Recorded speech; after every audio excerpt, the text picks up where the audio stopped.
This is Reaume Brothers Racing, a gritty 3-truck crew fueled by hunger and fighting for their shot at glory among the sport's titans. I mean, obviously, I'm sure you feel the pressure, but I want to make sure I'm clearly communicating, right? Like, you need to find a deal. Over the next 6 weeks across 6 punishing races, from the Midwest to the South, Reaume Brothers Racing will face unyielding challenges, mechanical breakdowns, cutthroat competition, and the grueling demands of life on the road.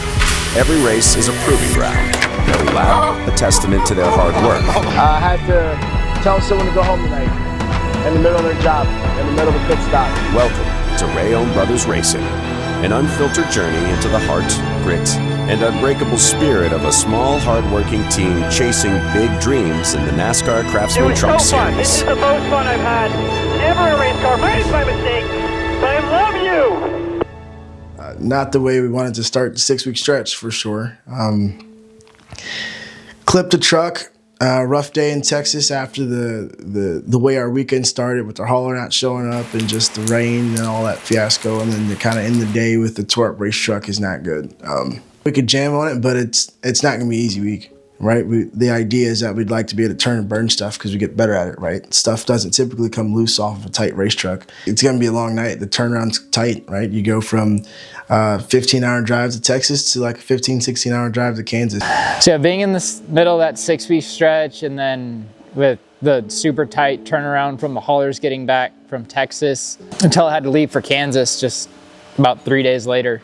It was just tough, especially because haulers didn't get back till like Sunday night, so like we couldn't really come in Sunday and unload. Like for me personally, like I need all the weekly driver swap items. Guys need other parts off those trucks, and so just having that 3-day window is tough. Having to put the whole front end of a truck back together, swap the interior over, things of that nature. There's going to be a late night, 1,000%, and then that just sucks. It's a part of the business, right? We're in an entertainment business, so the schedule's the schedule, right? You got to show up no matter what you've got going on. So I imagine that either Tuesday or Wednesday night of this week is going to be long. Probably the better part of the last 2 or 3 years trying to eat healthy. So the late nights freaking kill me because, one, I'm not going to the gym, and I'm probably not eating something healthy. So if there's donuts sitting around, I'm stressed. I'm going to freaking eat them. So just keep the freaking camera out of my face because I don't want people to know that I do eat them. But you may catch me with the donut. You stuck. So, Amir, that was kind of, what's the situation? Give us the snack debrief. Well, I'm in donut number 2 in the last 45 seconds. And if you don't get that camera out of my goddamn face, I'll be at freaking donut number 4. I'm always having a great time. Great time's my middle name. You have nights like that.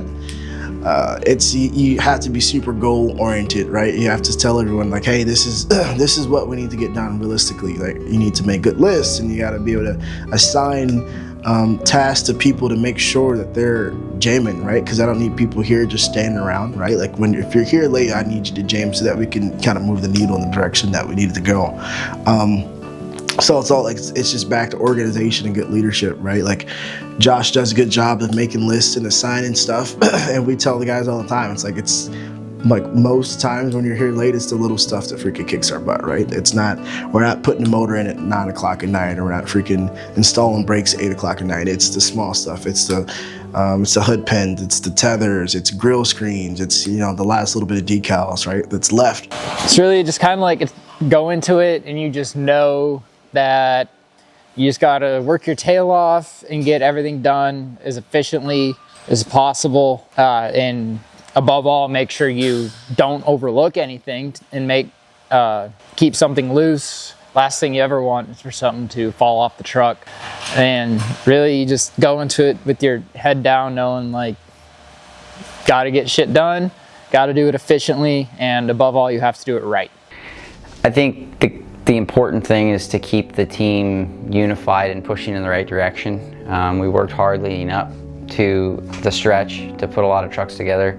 I like to say have bullets in the chamber, right? And keep them pushing because we don't know what the next race could hold. And if we were to crash everything that we took to the racetrack every week, it wouldn't take very many races, and we would be in a really, really bad spot. So We can never, as far as the shop is concerned, we can never let off the gas pedal in terms of our build of trucks. Leave me alone. I have to focus. Hi, my name is Will Camilleri, and I am the lead race engineer here at Reaume Brothers Racing. I got my start in racing here with Reaume Brothers as an intern while I was pursuing my master's degree in automotive engineering at Clemson University.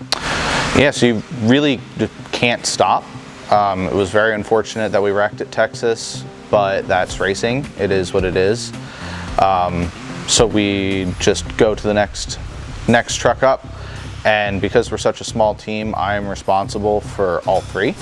So one thing that's really different about us being a small team from a bigger team, like me for example, I do the interiors for all three trucks, I do the electrical for all three trucks, and like if we're at a short track, I do all the spindle ducts and fans and things of that nature, whereas like on a big team, they're responsible for just their truck.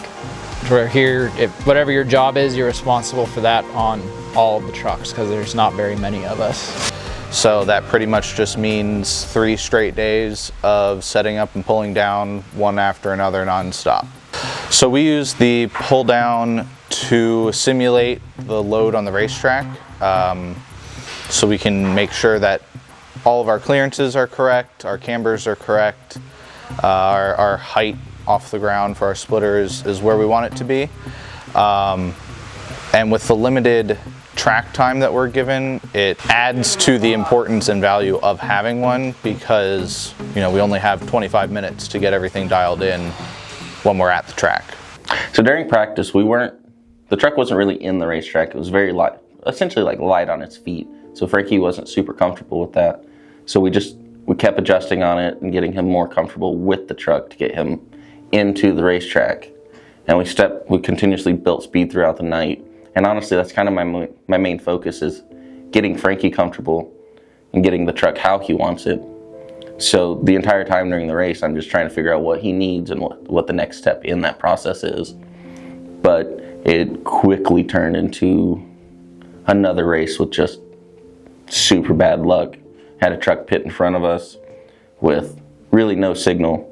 So he had to avoid the truck and ended up spinning through the front stretch grass, and then we got a hole in our oil tank. So, when you have races like that, you just have to kind of hit Control-Alt-Delete and look forward to the next week.